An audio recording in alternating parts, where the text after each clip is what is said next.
Shalom.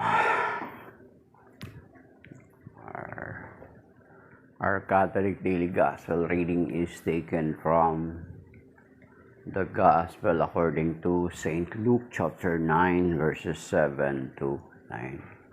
Glory to you, Lord. Nabalitaan ni Herodes na titrarka ng Galilea ang lahat ng nangyayari. Nagulo ang kanyang isip sapagkat may nagsasabing muling binuhay si Juan Bautista. May nagsasabi namang lumitaw si Elias at may nagsasabi namang muling nabuhay ang isa sa mga propeta noong una. Kaya't ang sabi ni Herodes, pinapugutan ko si Juan. Ngunit sino ang nababalitang ito? Marami akong narinig tungkol sa kanya at pinagsikapan niyang makita si Jesus. Ang mabuting balita ng Panginoon. Pinupuri ka namin, Panginoong Hesukristo. So, napakaiksi lang po na ang Ebanghelyo ngayon, mga kapatid. At ang eksena ay si Herodes. Gulong-gulo siya sapagkat patuloy na nakagigain ng popularity ang Panginoon sapagkat marami na siyang ginagawang himala at mga kababalaghan. May binuhay, mga bumubuhay siya ng patay, nagpapagaling siya ng mga karamdaman, nagpapalaya siya ng mga demonyo. Then, yung mga balita-balita sa kanya na may mga propeta na buhay or si Elias, and then si Juan Bautista na at sabi niya, si Juan Bautista pinapugutan niya na labag man sana noon sa kalooban niya na papugutan, pero dahilan doon sa kanyang kinakasamang si Herodias na asawa ng kanyang kapatid na si Philip,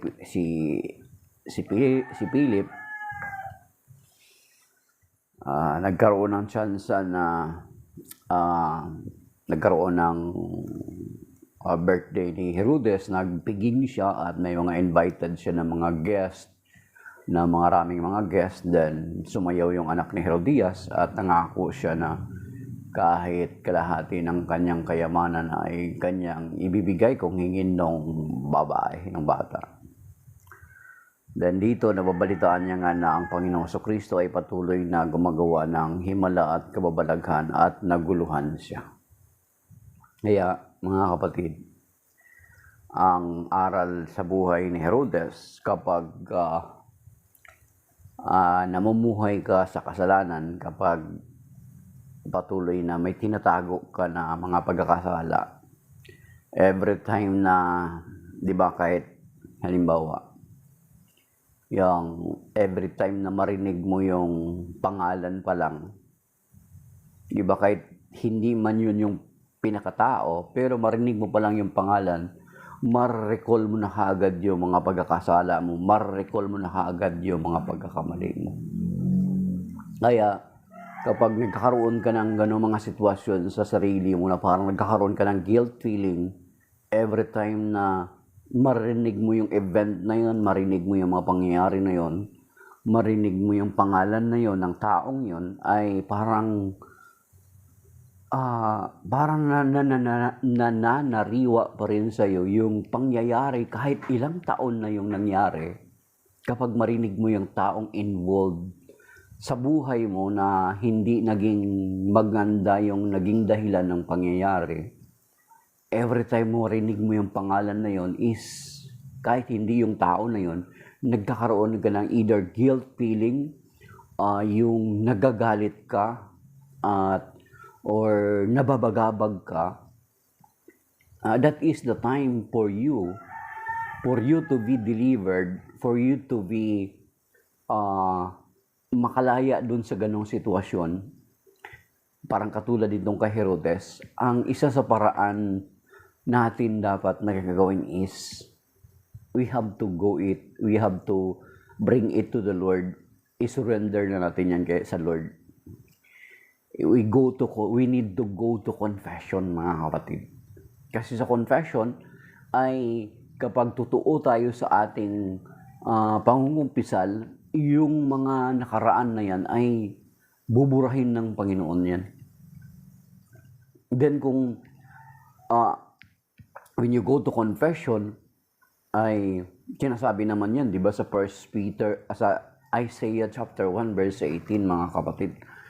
Dito sa Isaiah chapter 1 verse 18, ito mga kapatid, ito yung sinasabi ko. Kasi kung hindi mo kasi yan ikukumpisal, patuloy at patuloy na babalik at babalik yan sa iyo. Yung magkakaroon ka ng guilt feeling, magkakaroon ka ng pag-aalala, magkakaroon ka ng anxiety kapag marinig mo yung pangalan na yun, or mga the same scenario na nangyari kahit gaano nakatagal yung panahon na yun. Sabi nito sa Isaiah chapter 1 verse 18, mga kapatid, sabi niya, "Halik kayo at magliwanagan tayo. Gaano man karami ang inyong kasalanan, handa ako na ipatawad ang lahat ng iyan. Kahit na kayo'y maruming-marumi sa kasalanan, kayo'y magiging busilak sa kabutihan. Kung kayo'y susunod, kayo'y magiging busilak sa kabutihan." Okay, sabi pa rito sa 1 John chapter 1 verse 9, nakahalin tulad nitong sinasabi sa Isaiah chapter 1 verse 18. 1 John chapter 1 verse 9, sabi niya, "Kung ipinapahayag natin ang ating mga kasalanan, maaasahan nating ipatatawad sa atin ng Diyos ang mga ito at lilinisin tayo sa lahat ng ating kasamaan sapagkat siya'y matuwid." So, for us to be delivered, for us to be freed from those anxieties na yung nagbibigay sa atin ng anxiety, ay kinakailangan natin talaga i-confess yung mga kapatid. Then, pagkatapos nun, bigyan, di ba, pag sinabi ng sabihin ng pares, "Now I absolve you in the name of the Father and of the Son and of the Holy Spirit," sasabihin ng pare kung saan. Then believe na ibinigay mo na sa Panginoon kapag para makalaya ka dun sa sa senaryo na every time na magunita mo, ma-recall mo, marinig mo yung ganong senaryo ay nagkakaroon ka ng iba yung pakiramdam, no? Then that is the time for you to surrender it to the Lord through confession, mga kapatid. Kasi yan yung paraan para lang makalaya. Parang katulad nung isang kwento, di ba? Kwento lang naman to, pero ang magkapatid, ang bunso ay, at saka yung kuya niya, ang kuya niya ay na parang accidentally napatay niya yung napatay niya yung alaga ng lola niya na it's pato. Napatay niya yung pato, accidentally.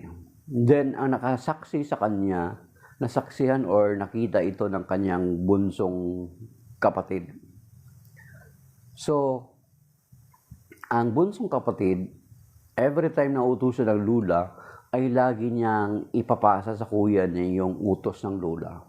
Then, tatakutin siya ng bunso na kapag hindi niya gagawin yung pinapagawa ng lula niya, ay isusumbong siya ng kanyang kapatid sa lula niya about dun sa namatay na pato. Paulit-ulit yung pattern, laging ginagawa ng kapatid na yon.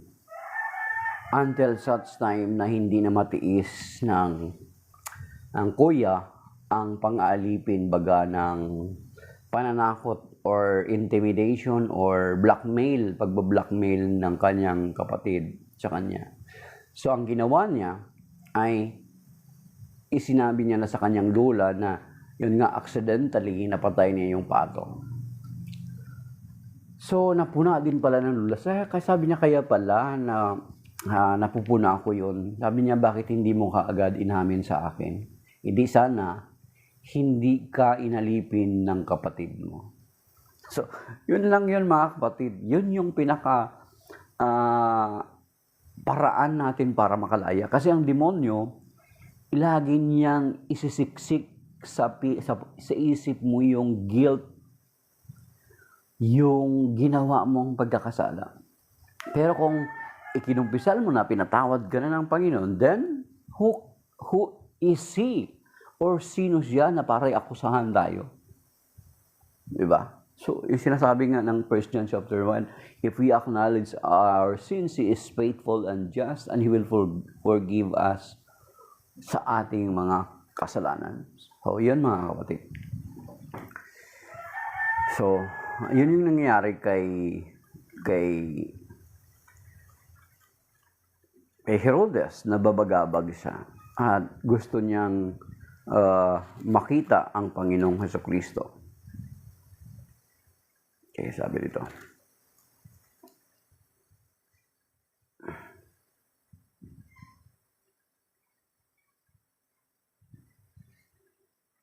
Kahit nung makita natin, kahit nung si Pilato, kahit nung event na nahuli na ang Panginoong Hesukristo, di ba? Nahuli na ang Panginoong Hesukristo, ay gustong-gusto niyang pakinggan ni Herodes ang Panginoong Hesukristo. Di ba naging magkaibigan sila ni Pilato during that time, no, tinatrial lang Panginoong Hesukristo.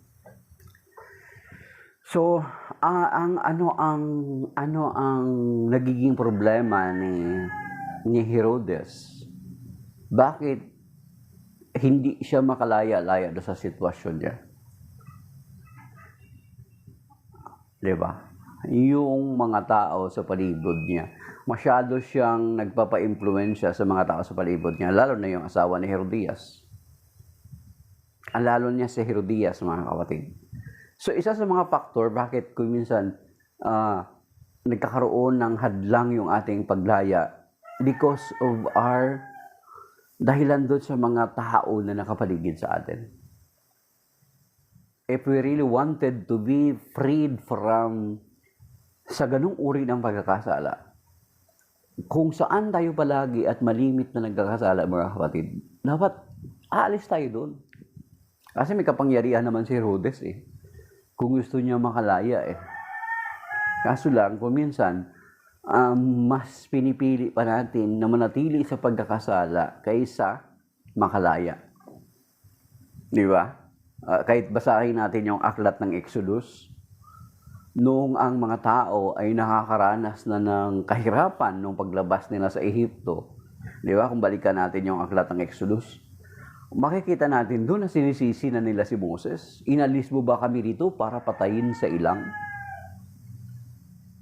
Di ba? So, guminsan tayo mas gusto pa nating manatili doon sa pagkakasala, manatili doon sa sitwasyon na ganun.